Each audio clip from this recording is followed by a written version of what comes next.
आज आपण श्री गणपती अथर्व शीर्षाचा आपण अर्थ समजून घेणार आहोत आणि सोबत अथर्व शीर्ष आपण म्हणणारही आहोत. तर गणपती अथर्व शीर्ष म्हणताना सगळ्यात आधी शांतीपाठ घेतला जातो, तो आपण पाहणार आहोत आणि नंतर एका ओवीचा अर्थ मी तुम्हाला ओवी म्हणून दाखवणार आहे आणि त्याचा अर्थ मी तुम्हाला सांगणार आहे. तर नक्की ऐका गणपती अथर्व शीर्षाचा अर्थ. तर जो शांतीपाठ घेतला जातो तो पुढील प्रमाणे: श्री गणेशाय नमः. ओम भद्रं कर्णेभिः शृणुयाम देवाः. भद्रं पक्षे माक्षभिर्यजत्राः. स्थिरैरङ्गे सन्तुष्ट्वा स्तनूभिः वैश्यं देवं हितं यदायुः. ओम स्वस्ति न इंद्रो वृद्धश्रवाः. स्वस्ति न पूषा विश्ववेदाः. स्वस्ति न साक्षो अरिष्टनेमि. स्वस्ति नो बृहस्पतिर्दधातु. ओम शांति शांति शांती. अर्थात चांगल्या गोष्टी आमच्या कानी पडोत, डोळ्यांना चांगले पाहायला मिळो, स्वस्त अशा आमच्या शरीराकडून देवाचे स्तवन घडो आणि दिलेल्या संपूर्ण आयुष्याची आम्हास प्राप्ती हो. सर्वश्रेष्ठ इंद्र, सर्वज्ञानी सूर्य, संकटांचा नाश करणारा गरुड आणि बृहस्पती आमचे कल्याण करोत आणि सर्वत्र शांती नांदो. आता आपण अथर्व शीर्ष म्हणूया.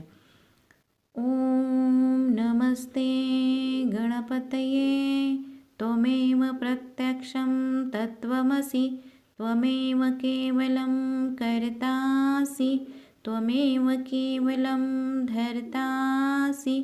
त्वमेव केवलं हर्तासि. त्वमेव सर्वखल्विदं ब्रह्मासि. त्वसाक्षादात्मासि नित्यं. याचा अर्थ असा होतो, ग्रंथारंभी प्रथम मंगलार्थ ओम हा शब्द उच्चारला आहे आणि अथर्ववर्ण ऋषी म्हणतात, ब्रह्मादी स्थाना देवगणांचा स्वामी अशा गणपतीला माझा नमस्कार असो. हे गणपते, तूच प्रत्यक्ष दिसणारे ब्रह्मतत्व आहेस. तूच एकटा सर्व सृष्टीचा निर्माण करता आहेस, पालन करणारा आहेस, संहार करणारा आहेस. सर्व खल्विद ब्रह्म म्हणजेच सकल व्यापक ब्रह्मही तूच आहेस. तूच प्रत्यक्ष अविनाशी आत्मस्वरूप आहेस. ऋतं वच्मि सत्यं वच्मि अवत्वं माम् अववक्तारम् अवश्रोतारम् अवदातारम् अवधातारम् अवानुचानमवशिष्यम् अवपश्चातात् अवपुरस्तात् अवोत्तरातात् अवदक्षिणातात् अवचोद्वार्तात् अवधरातात् सर्वतो मां पाहि पाहि समंतात. याचा अर्थ, तू माझे रक्षण कर. तुझ्या रूपाचे वर्णन करणाऱ्या तुझ्या भक्ताचे रक्षण कर. तुझ्या गुणांचे श्रवण करणाऱ्या तुझ्या भक्ताचे रक्षण कर. तुझ्या उपासनेचे लोकांना दान करणाऱ्या तुझ्या भक्ताचे रक्षण कर. तुझ्या उपासनेची साधने उत्पन्न करणाऱ्या तुझ्या भक्ताचे रक्षण कर. गुरुजवळ अध्ययन करणाऱ्या माझ्या शिष्याचे तू रक्षण कर. तुझ्या भक्ती उपासनेमध्ये उत्पन्न होणाऱ्या सर्व विघ्नांपासून तू माझे पश्चिम दिशेकडून रक्षण कर. तू माझे पूर्वेकडून रक्षण कर, उत्तरेकडून रक्षण कर, दक्षिणेकडून रक्षण कर, ऊर्ध्व आणि अधो दिशांकडून माझे रक्षण कर. सर्व अवतार दिशांकडून आणि सर्व आसमंतांकडून तू माझे रक्षण कर. त्ववाङ्मयस्त्व चिन्मयस त्वमानन्दमयस्त्व ब्रह्ममय त्वा सच्चिदानन्दाद्वितीयोऽसि. त्वप्रत्यक्ष ब्रह्मासि. त्वज्ञानमयो विज्ञानमयोऽसि. तू वाणी स्वरूपी, तू नाम रूपात्मक जीव स्वरूपी आहेस. तू आनंदमय व ब्रह्ममय आहेस. तू सच्चित आनंद रूपी एकमय द्वितीय असा आहेस. तू प्रत्यक्ष हृदयाधिष्ठित ब्रह्मच आहेस. तू ज्ञानरूपी आणि विज्ञानरूपीही आहेस. सर्वं जगदिदं तत्तो जायते सर्वं जगदिदं त्वत्तिष्ठति सर्वं जगदिदं त्वयि लयमेष्यति सर्वं जगदिदं त्वयि प्रत्येति त्वं भूमिरापो नलो निलो नभा त्वचत्वारि वाक्पदानि. हे जग तुझ्या पासून उत्पन्न होते, तुझ्यामुळेच टिकून राहते आणि तुझ्या ठिकाणीच लय होते. तसेच हे जग तुझ्या ठिकाणी परत येते. पृथ्वी, जल, अग्नी, वायू आणि आकाश ही पंच महाभूते तूच आहेस. परा, पश्यंती, मध्यमा आणि वैखरी ही 4 वर्णांची स्थानेही तूच आहेस.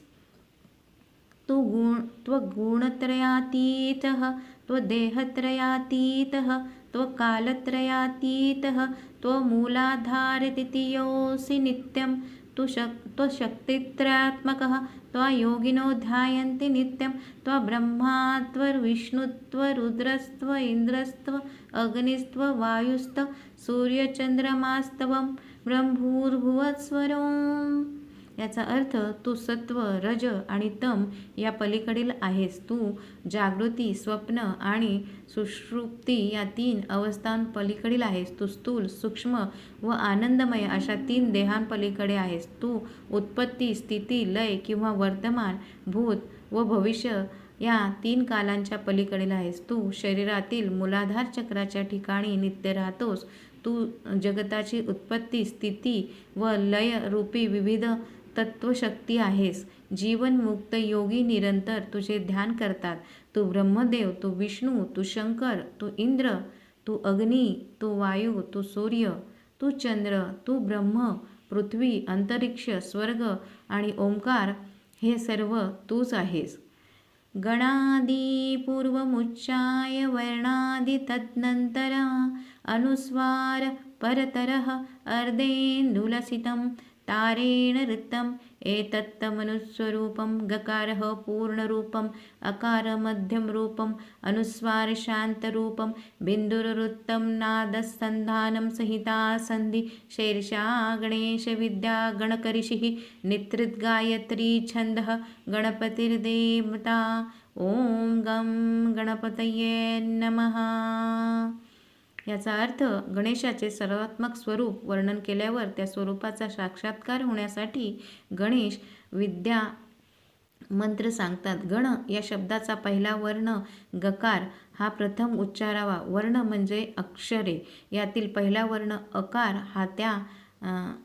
हा त्या गकाराच्या पुढे उच्चारावा. त्याच्या पुढे अनुस्वार म्हणजे सानुनासिक उच्चारावा. तार म्हणजे प्रणव, त्याने तो एकाक्षर मंत्र उच्चारावा. हे तुझ्या मंत्राचे स्वरूप आहे. अधिक सुलभतेने गकार हे या मंत्राचे पूर्वरूप म्हणजे पहिला वर्ण आहे. मधला वर्ण अकार आहे. शेवटचा वर्ण अनुस्वार आहे. अनुस्वारापुढे बिंदू अनुनासिक चिन्ह आहे. या भिन्न भिन्न वर्णांचे संधान म्हणजेच एकीकरण करणारा नादसारखा स्वर असावा. या नादप्रेरित वर्णाचा संधी संमिलन संहिता रूप एक प्रमाणेच उच्चारण करावे. अशा प्रकारे उच्चारलेला मंत्र म्हणजे गणेश विद्या आहे. या मंत्राचा गणक हा ऋषी आहे. निश्चित गायत्री हा छंद आहे. गणपती ही मंत्राचे देवता आहे आणि ओम गम हे मंत्र स्वरूप आहे. एकदंताय विद्महे वक्रतुंडाय धीमहि तन्नो दन्ति प्रचोदयात. आम्ही एकदंताला जाणतो व त्या वक्रतुंडाचे ध्यान करतो. तो दंती आम्हाला भक्तीची प्रेरणा देतो. एकदंतं चतुर्हस्तं पाशमं कुशधारिणं रदञ्च वरदञ्च हस्तें बिम्बाणमूषकध्वजं रक्तं लम्बोदरं शूर्पकर्णकं रक्तवाससं रक्तगन्धानुलिप्ताङ्गं रक्तपुष्पैस्तु पूजितं भक्तानुकम्पिनं देवं जगत्कारणमच्युतम् आविर्भूतच्च सृष्ट्यार्थप्रकृते पुरुषात् परम् एवं ध्यायति यो नित्यं स योगी योगिनां वरः. याप्रमाणे प्रथम नाममंत्र, एकाक्षर मंत्र, नंतर गायत्री मंत्र असे 3 प्रकारचे मंत्र सांगून झाल्यावर ध्यानाकरता गणेश मूर्तींचे स्वरूप वर्णितात. ज्याला फक्त उजवा दात आहे, ज्याला 4 हात असून वरील उजव्या हातात पाश वरील डाव्या हातात अंकुश, खालील डाव्या हातात हत्तींचा दात व खालील उजव्या हातात वरदमुद्रा केलेली आहे. उंदीर हे ज्याचे वाहन आहे. रक्तवर्णांचा लंबोदर, सुपासारखे कान व ज्याने लाल वस्त्र परिधान केलेले आहेत. रक्तचंदनाची उटी ज्याच्या अंगाला लावलेली आहे व तांबड्या फुलांनी ज्याची पूजा केलेली आहे, असा आपल्या भक्तांवर कृपा करणारा, सर्व जगाला लीलेने उत्पन्न करणारा व अविनाशी सृष्टीच्या पूर्वीच प्रगटलेला आणि प्रकृती व पुरुष यांच्याही पलीकडे असणाऱ्या अशा प्रकारच्या गणपतीचे जो निरंतर ध्यान करतो तो सर्व योग्यांमध्ये श्रेष्ठ योगी मानला जातो. नमो वातप्रतये, नमो गणपतये, नम प्रथमपतये, नमस्ते तु लंबोदर एकदंताय, विघ्ननाशिने शिवसुताय, श्रीवरदमूर्तये नमः. याचप्रमाणे ध्यानविधीनंतर ग्रंथा समाप्ती निमित्त गणेशाचे नमन करतात.